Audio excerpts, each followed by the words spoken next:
نحمده ونصلي على رسوله الكريم اما بعد فاعوذ باللہ من الشیطان الرجیم بسم اللہ الرحمن الرحیم۔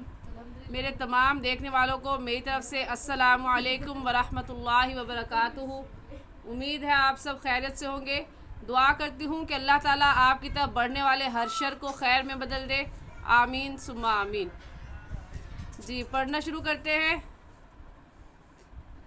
آج کا ہمارا سبق ہے تختی نمبر 11 مشق سکون۔ تختی نمبر 11 مشق سکون۔ سکون کے بارے میں ہم اپنی پچھلی تختی میں پڑھ چکے ہیں کہ سکون کیسا ہوتا ہے، مڑا ہوا ہوتا ہے، اور سکون کا دوسرا نام کیا ہے، جزم۔ جزم بھی کہتے ہیں اور سکون بھی کہتے ہیں، اور جیسے اس غا کے اوپر اس مڑی ہوئی علامت کو سکون کہتے ہیں اور جزم بھی کہتے ہیں۔ تو اس تختی میں ہم اس سکون کی اور جزم کی کیا کریں گے، مشق کریں گے، ایکسرسائز کریں گے، اور یہ پڑھنا دیکھیں گے، یہ پڑھنا سیکھیں گے کہ بھئی جب سکون آ جائے کسی لفظ کے اوپر تو ہم اس لفظ کو کیسے پڑھیں گے۔ اور تختی شروع کرنے سے پہلے ہم اس کی ہدایات پڑھیں گے۔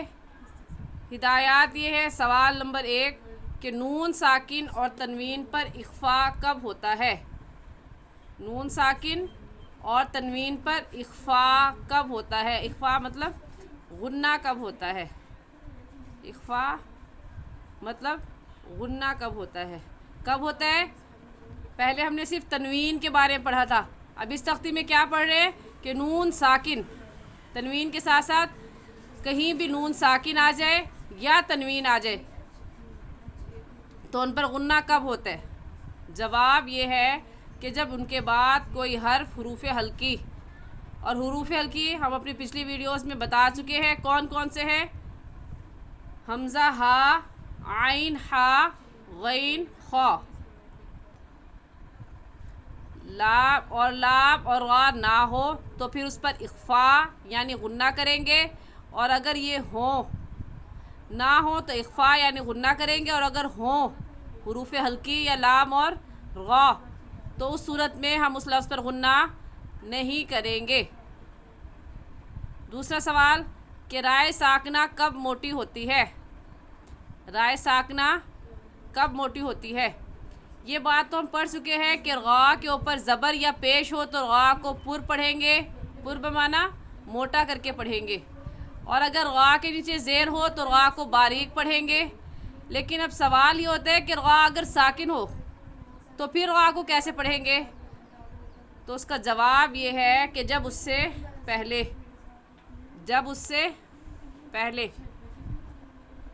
یائے ساکنہ نہ ہو، جب اس سے پہلے یائے ساکنہ نہ ہو یا زیر اس سے پہلے اسی کلمے میں نہ ہو، اور دوسری بات کہ غائے ساکنہ کے بعد اسی کلمے میں حروف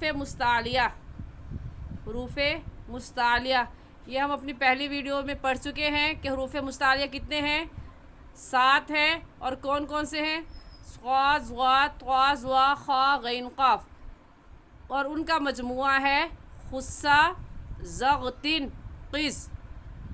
خصہ، ضغطن، قز۔ اور را ساکنہ کب موٹی ہوتی ہے، جبکہ رائے ساکنہ کے بعد اسی کلمے میں حروف مستعلیہ خصہ، ضغطن، قز ہو۔ یہ بات سمجھ میں آ گئی۔ دوسری بات یہ ہے کہ جب کسی آیت پر وقف کرنا ہو تو سب سے آخری حرف کو ساکن کر دیں گے، اگر ساکن نہ ہو تو آواز اور سانس دونوں ختم کر دیں، اور گول تا پر، تیسری بات گول تا پر جب وقف کریں تو ہا پڑھیں گے۔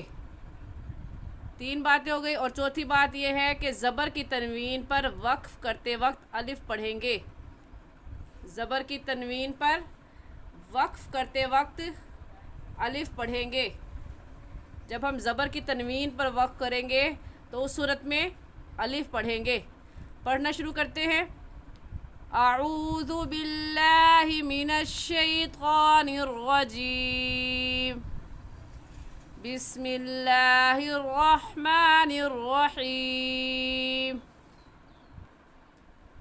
حمزہ، نون، زبر ان، تا زبر تا، انتا، انتا پر ہم غنہ کریں گے کیونکہ نون ساکن کے بعد حروف ہلکی حمزہ ہا، عین ہا، غین خا اور لام را میں سے کوئی لفظ نہیں ہے، اس وجہ سے اس نون ساکن پر ہم کیا کریں گے؟ غنہ کریں گے اور ایسے پڑھیں گے انتا، انتا، وقفن، وقف کی صورت میں کیسے پڑھیں گے؟ انت، وقف کی صورت میں کیسے پڑھیں گے؟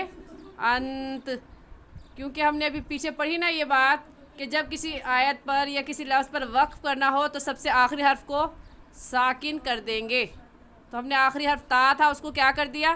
ساکن کر دیا، جب ساکن کر دیا تو کیا بنا؟ انت۔ اب ہم اگلے جتنے بھی حروف پڑھیں گے ان سب پر وقف کر کے پڑھیں گے کہ جب آخری حرف کو ساکن کر دیا جائے تو اسے ہم کیسے پڑھتے ہیں۔ حمزہ ہا زیر ای، دال زیر دی، اہدی، اہدی، وقفن، اہد، وقفن، اہد، با عین زبر با، دال پیش دو، بعدو، وقفن، بعد، بات قا زبر بط، شین زبر شا، بطش، وقفن، بطش، سین عین زبر سا، یا زبر یا، سعیا، وقفن، سعی، کاف نون پیش کن، تا پیش تو، کنتو، وقفن، کنت۔ یہاں پر بھی نون ساکن کے بعد حروف ہلکی حمزہ ہا، عین ہا، غین خا اور لام را میں سے کوئی لفظ نہیں ہے، اس لیے اس نون ساکن پر بھی کیا کریں گے؟ غنہ کریں گے اور ایسے پڑھیں گے کنت، لام سین زبر لس، تا زبر تا، لستا، وقفن، لست، حمزہ میم زبر ام، غا دو زیر رن، امرن، وقفن، امر، بار غا زبر بر، دال دو زبر دن، برغدن۔ جی، تنوین کے بعد حروف ہلکی حمزہ ہا، عین ہا، غین خا میں سے کوئی لفظ نہیں ہے، اس وجہ سے یہاں اس تنوین پر ہم کیا کریں گے؟ غنہ کریں گے، ایک بات۔ دوسری بات کہ زبر کی تنوین میں الف لکھنے میں آتا ہے، پڑھنے میں نہیں آتا، اس وجہ سے بردن کے بعد جو الف ہے ہم اس کو نہیں پڑھیں گے۔ تیسری بات کہ اگر غا ساکنہ آ جائے، اگر غا کیا ہو؟ ساکن ہو، تو پھر اس کو کیسے پڑھیں گے؟ موٹا یا باریک؟ تو ہم اس سے پہلے والا لفظ دیکھیں گے، ہم اس سے غا ساکنہ سے پہلے والا لفظ دیکھیں گے کہ اس پر زبر ہے، زیر ہے یا پیش ہے۔ اگر غا ساکنہ سے پہلے والے لفظ کے اوپر زبر ہو تو غا ساکنہ کو پر بمانا موٹا یعنی موٹا کر کے پڑھیں گے، اور اگر غا ساکنہ سے پہلے زیر ہو تو پھر غا ساکنہ کو باریک پڑھیں گے۔ تو اب یہاں پر غا ساکنہ سے پہلے زبر ہے تو اس غا ساکنہ کو ہم پر یعنی موٹا کر کے پڑھیں گے اور ایسے پڑھیں گے برغدن، برغدن، جیم میم زبر جم، عین دو زبر عن، جمعن، وقفن، جمعا۔ جب ہم نے پڑھا نا اس اصول میں یہ قاعدہ پڑھا کہ زبر کی تنوین پر وقف کرتے وقت ایک الف پڑھیں گے، زبر کی تنوین پر وقف کرتے وقت ایک الف پڑھیں گے، ایسے ہی بردن میں بھی وقفن، برغدا، یہاں پر بھی زبر کی تنوین ہے تو وقف کرتے وقت ایک الف کو پڑھیں گے اور بردن کی جگہ کیا پڑھیں گے؟ برغدا، جمعا۔ آج کے لیے اتنا ہی، صحیح تجوید سیکھنے کے لیے ہمارے ساتھ جڑے رہیے۔ السلام علیکم ورحمۃ اللہ وبرکاتہ۔